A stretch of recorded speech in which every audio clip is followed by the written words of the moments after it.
Jazz has been around for over 100 years. Back when it was first invented in America, the audience as a whole loved it. It was so interesting to see such innovation, to see the joy of creation brought to a whole new level. Jazz isn't really featured on the radio anymore. However, that isn't necessarily a bad thing. In fact, one could argue that it is still prevalent and very important in America to this day.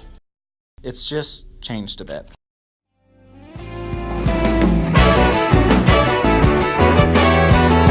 This is jazz today. It might not seem like it at first, but this hits a lot closer than it might seem. Jazz has always been a genre that embraces experimentation. As a result of a lot of different people experimenting with jazz itself throughout the decades, modern jazz now seems a lot different, but it still holds the same ultimate values: collaboration, innovation, and authenticity. Jazz Stage 4. Jazz combos are collaboration like never seen before. There's a degree of communication going on during this performance that requires 100% attention at all times. The piano, bass, and drums all have to be locked in to provide rhythm for the main instrument, who's John Coltrane on tenor sax in this case. Another word for this is groove. And groove is something that can make jazz performances that much more authentic, accurate, and fun to watch. A big staple in jazz is improvisation. This has never gone away, and will probably stay with jazz as long as it continues to exist.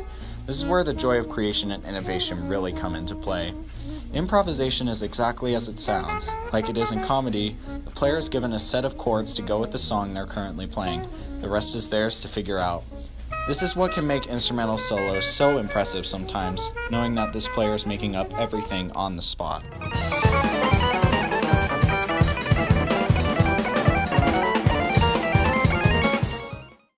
Jazz is as authentic of music that can be heard around the world. Jazz is often described as unsophisticated, but that's better, because that makes it feel all the more real to the listener. Oftentimes with people soloing, you can hear the others in the background cheering after hearing how good they are.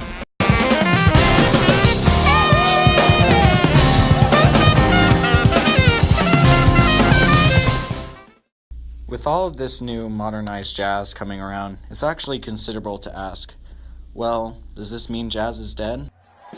According to the reasons before, not really, because modern jazz is still preserving everything that makes jazz so unique. However, there's more to it than just that.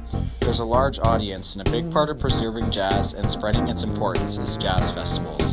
While these are considered competitions between schools, they can also easily be seen as a celebration of the genre.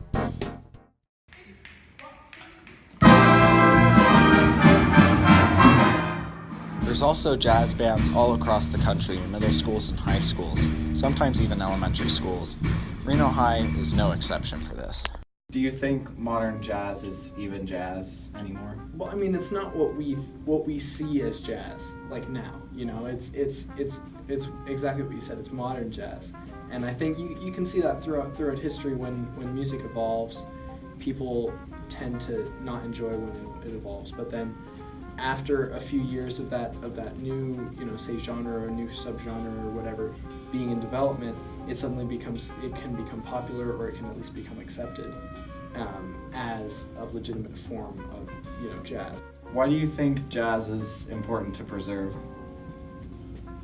Because it's just like any other type of music, in the sense that if we don't preserve this kind of culture, it goes so far to say is like lifestyle choice. If we don't preserve that, then we're removing a big mark from especially American history.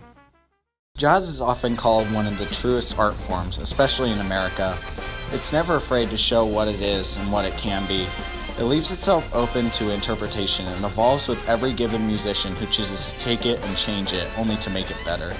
Jazz may never be featured on the radio ever again like it was in the 20s and 30s, but it certainly won't die anytime soon. There's too much passion and love for it, and the love of improv, authenticity, collaboration, and so much more only help to drive it forward further into the future.